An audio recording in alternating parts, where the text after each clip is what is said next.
ఈ తీరం మనదే, బోటు మంది, వేట మంది, రాజీ లేదు. ఎవరైనా వస్తే వెంటాడతాం, వేటాడతాం తప్ప ఇక్కడికి అలో చెయ్యం.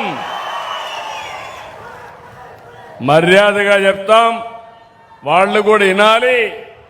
ఎవరెవరి హక్కులు వాళ్ళు కాపాడుకోవాలి. వాళ్ళ కోసం మన జీవనోపాధి కోల్పోవడం కరెక్ట్ కాదని మరొక్కసారి హామీ ఇస్తున్నా. అందుకే మన తీరంపై మనకే పూర్తి హక్కులు. పొరుగు రాష్ట్రాల వాళ్ళు రావడానికి వీలు లేదు. పూర్తి నిఘా పెడతాం. ఎవరో బార్డర్ దాటి వచ్చినా వెనక్కి పంపిస్తాం. ఇప్పుడే చెప్పా, శాటిలైట్ తిరుగుతా ఉంటుంది. బోట్ ఎంటర్ అవుతానే కలెక్టర్కి మెసేజ్ వస్తుంది. అక్కడి నుంచి ఎవరిని అలో చేసే పరిస్థితి ఉండదని మరొక్కసారి మీ అందరికీ హామీ ఇస్తున్నా. మొన్నటి వరకు పెట్రోలింగ్ బోట్లు అడిగారు.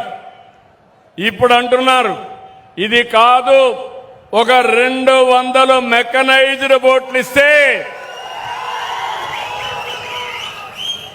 మన సరిహద్దుల వరకు ఎంత చేపలుంటే అన్ని చేపలు పట్టుకొని మేమంతా కూడా విదేశ మార్కెట్లో ఉత్పత్తి ఎగుమతి చేస్తామనే పరిస్థితికి వచ్చారు.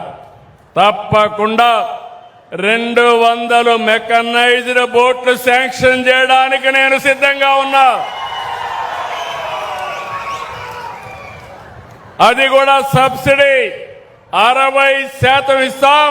మిగిలింది రుణాలు ఇప్పించి మిమ్మల్ని ఆదుకుంటాం. అందుకే మళ్ళీ చెప్తున్నా, తీరం మనదే, బోటు మనదే, వేట మనదే. ఇది సిబిఎన్ మాట.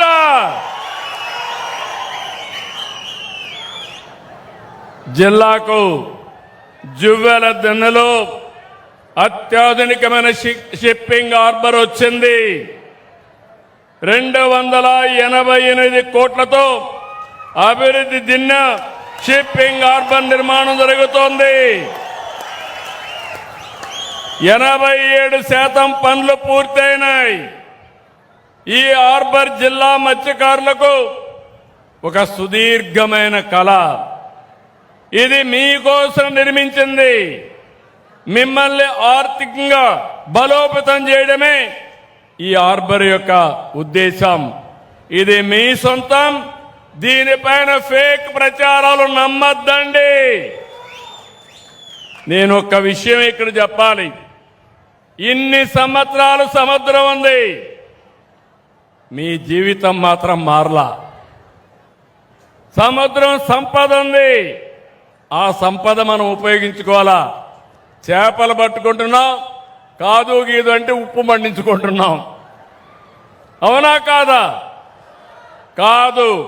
నా ఆలోచన చేపలు పట్టుకుంటాం, అదే సమయంలో కొత్త టెక్నాలజీలు, సీవీడ్ కల్చర్ ఉంది, గేమ్ చేంజర్.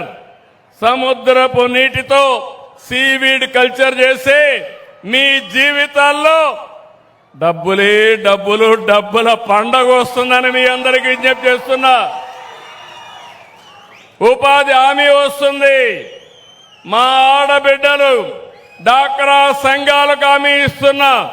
మగవాళ్లు వేటకపోతే మీరు సీవీడ్ పండించి దాన్ని అమ్ముకుంటే ఆదాయం పెంచే మార్గాన్ని చూపించే బాధ్యత మీ అన్నగా నాదని మరొకసారి మా డాక్రా సంఘాలకు హామీ ఇస్తున్నా. రెండోది, సముద్రం మన అదృష్టం. 1000 కిలోమీటర్లు మన వరం. ఇక్కడ గాని సక్రమంగా ఉపయోగించుకుంటే ఇక్కడ పనిచేసే మత్స్యకారుల పిల్లలు జీవితాలు బంగారు భవిష్యత్తు అవుతాయి. ఎందుకంటున్నానంటే ఈ మాట, మీరు ఒకటి గుర్తుపెట్టుకోవాల్సిన అవసరం ఉంది. నాగరికత ప్రారంభించింది నీళ్లు ఎక్కడుంటే అక్కడ.